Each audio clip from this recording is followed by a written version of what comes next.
So friends, आप में से बहुत सारे लोग यूपी टेट का एग्ज़ाम दे रहे हैं, मतलब दे चुके होंगे, और बहुत सारे लोग सी टेट की तैयारी में लग गए होंगे जिनका थर्ड सेमेस्टर या फिर फोर्थ सेमेस्टर लास्ट चल रहा होगा, चाहे वो बीएड वाले हो चाहे वो बीटीसी वाले हो। जो अभी नए कैंडिडेट हैं और जिन्होंने सुपर टेट के लिए यूपी टेट का पेपर दिया है, आई होप कि बहुत अच्छे तरीके से उनका पेपर हो गया होगा, क्योंकि पेपर का लेवल आप लोगों ने देखा ही है कि किस तरीके का पेपर इस बार आया था। जैसा पहले सी टेट का पेपर आता था वैसा ही पेपर इस बार यूपी टेट का आया था, और बहुत सारे लोग बोल रहे थे कि एआई बेस्ड पेपर बनाया गया है। सो आजकल एआई का ज़माना है, तो आई होप सो कि ये एआई से ही क्रिएटेड हो, क्योंकि मेरा भी यूपी टेट का एग्ज़ाम था, मैंने भी फॉर्म सबमिट किया, फॉर्म फिलअप किया था। तो फिर जब मैंने भी पेपर देखा तो कुछ क्वेश्चन कंटिन्यूसली बन रहे थे। सो फ्रेंड्स, आपको थंबनेल से पता चल गया होगा कि आज हम लोग किस टॉपिक पे बात करने वाले हैं। तो सबसे पहले मैं आपका वेलकम कर लेती हूँ। Hello friends, learn in short में आपका एक बार फिर से स्वागत है। मेरा नाम है सरस और आप देख रहे हैं learn in short. So friends, I hope कि आपका सबका बहुत अच्छे से यूपी टेट का एग्ज़ाम हो गया होगा, और अब आपको आगे क्या करना है और फिर क्या करना चाहिए। तो सबसे पहले जो first second third fourth semester में है वो तो नए वैकेंसी के लिए एलिजिबल नहीं होंगे, तो वो अपनी आगे की पढ़ाई को कंटिन्यू रखें। जब भी वैकेंसी आएगी, और यूपी में ही नहीं कहीं भी वैकेंसी आएगी, शायद केवीएस का वैकेंसी आए, एनवीएस की वैकेंसी आए, एमआरएस की वैकेंसी आए, जो कि आपको अभी केवीएस का 1.5 से 2 साल में फिर देखने को मिलेगा, केवीएस और एनवीएस की कंबाइंड वैकेंसी। और हो सके तो इस साल के लास्ट तक आपको ईएमआरएस की भी वैकेंसी देखने को मिले।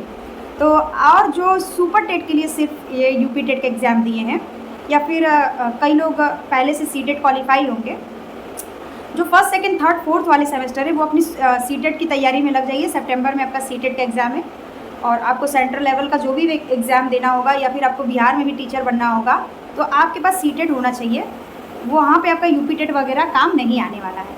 तो अब हम लोग बात करेंगे कि आगे आप लोगों को क्या करना है, जिनको सुपर टेट की तैयारी करनी है या फिर जिनको बिहार की तैयारी करनी है, उनके लिए मैं यहाँ पे कुछ बात करने वाली हूँ। तो छोटे से वीडियो में बहुत ही ज़्यादा ये इन्फॉर्मेशन आपके पास अच्छा होगा। मैंने एक वीडियो बनाया था कोर्स से रिलेटेड, जिसमें आप में से बहुत सारे लोगों ने बताया कि इनका कोर्स अच्छा है, उनका कोर्स अच्छा है, या जिसको आपने 10 नंबर पे रखा वो ऐसे नहीं है। तो देखिए, ये सबका अपना अपना ओपिनियन होता है, वो आपका ओपिनियन है। और मैंने बहुत सारे कोर्स को एनालिसिस करके, क्योंकि मैंने कई बार सस्ते कोर्स भी लिए हैं और करके देखा है कि वहाँ पे क्या पढ़ाया जाता है। और नेक्स्ट मैं आपको एक वीडियो में बताऊंगी कि कोर्स की आखिर में सच्चाई क्या होती है। ये मेरा एक्सपीरियंस है। अभी आप में से बहुत सारे लोग नए होंगे, फर्स्ट सेमेस्टर में होंगे, सेकंड सेमेस्टर में होंगे, थर्ड सेमेस्टर में होंगे। तो अभी क्या होता है कि अभी हम लोगों को बहुत सारी चीज़ें पता नहीं चल पाती हैं। जैसे स्टार्टिंग में मुझे भी पता नहीं था कि कैसे पढ़ना चाहिए, क्या तैयारी करना चाहिए, लेकिन धीरे धीरे जब आपके पास दिन बढ़ते हैं और आपको इसी फील्ड में आप रहते हैं, आपके पास एक्सपीरियंस होता है, तो काफ़ी अच्छा आपके पास फिर चीज़ें हो जाती हैं जो आप दूसरों के लिए भी मदद कर सकते हैं। जैसे कि अभी मैं आपको कुछ सजेशन दे देती हूँ। तो वो आपका ओपिनियन है कि आपको किसका सुपर टेट का बैच लेना है, या आपने ले लिया, आपने पढ़ाई शुरू कर दिया है। मैंने हमेशा से बोला है कि आप यूट्यूब पे देखिए, और जिसको समझ में जो भी कोर्स आए वो कोर्स ले। तो चलिए, जिनका भी यूपी टेट बहुत अच्छे से एग्ज़ाम हो गया है और कई लोगों ने नंबर मिला लिया है, मैंने नहीं मिलाया। मैं हमेशा ऑफिशियल आंसर की से ही मिलाती हूँ, अगर मिलाना हुआ तो। अदरवाइज़ मुझे पता है कि नंबर मेरा ठीक ठाक आ ही जाएगा इस एग्ज़ाम में, क्योंकि मैंने तैयारी भी किया था।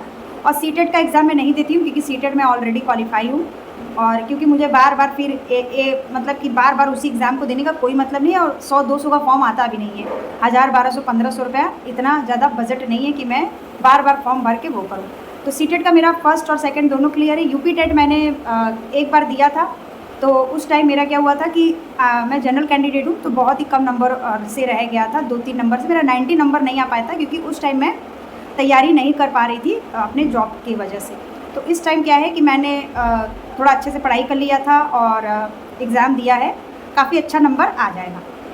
तो चलिए, वो बात की बात है। अब चलिए, अब मैं आपको बताने वाली हूँ कि अब आपको क्या करना है। जिनका भी यूपी टेट बहुत अच्छे से क्लियर हो गया है, और जिन्होंने अभी तक कोई कोर्स नहीं लिया है, या सेल्फ स्टडी करना है, या फिर सेल्फ स्टडी कैसे करें, बुक कौन सा लें, तो उससे रिलेटेड मैंने वीडियो बनाया है। वहाँ जाकर आप देख लीजिए कि किसका कोर्स लेना चाहिए, या फिर सेल्फ स्टडी कैसे करें, या फिर बुक कौन सा लें, ये सारी चीज़ें मैंने बताई है, तो वो जाकर आप देखिए। अदरवाइज़ आप क्या करिए कि सबसे पहले अपना सुपर टेट का सिलेबस को निकाल लीजिए। जो भी सुपर टेट की तैयारी में लग रहे हैं, या फिर टीआरई 4.0 की भी वैकेंसी आने वाली है, उनके तैयारी में लग रहे हैं, तो सबसे पहले तो आप यही करिए कि अपने सिलेबस को निकाल लीजिए। सिलेबस को एनालिसिस करना बहुत ज़्यादा ज़रूरी है।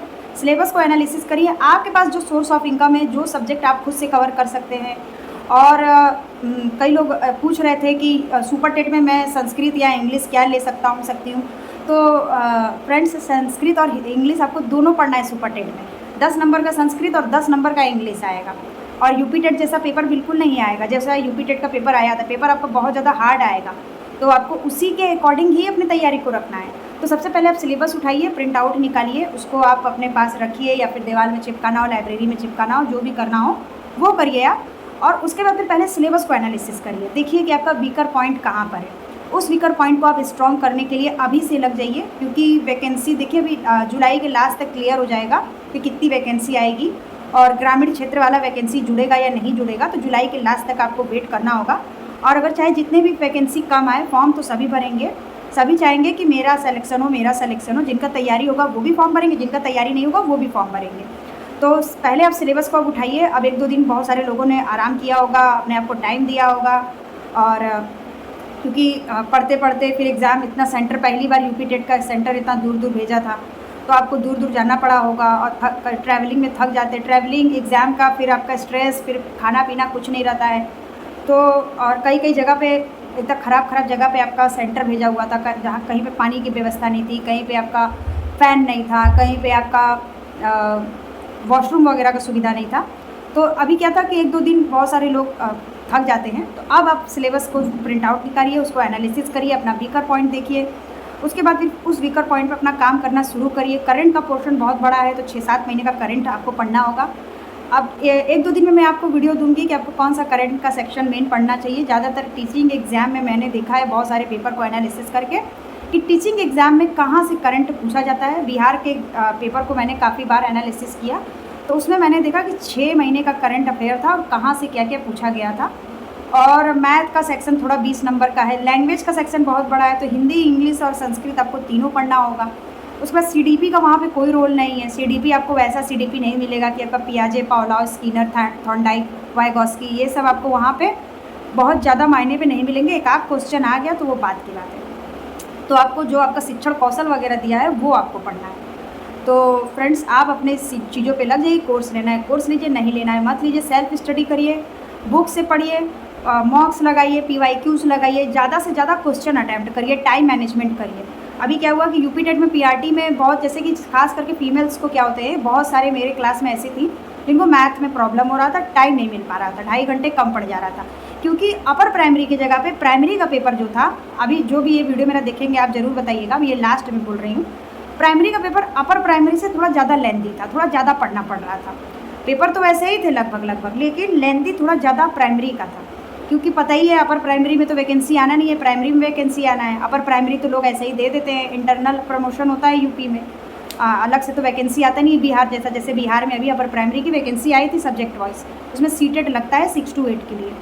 तो पता ही था कि ज़्यादातर प्राइमरी वाले कैंडिडेट है, क्योंकि प्राइमरी ही तो एक मेन मुद्दा है पिछले 7-8 साल से, उसी पे तो वैकेंसी नहीं आ रहा है। तो ये सब करिए आप। और यूपी टेट जैसा पेपर नहीं आएगा, मैथ थोड़ा और हार्ड ही आएगा।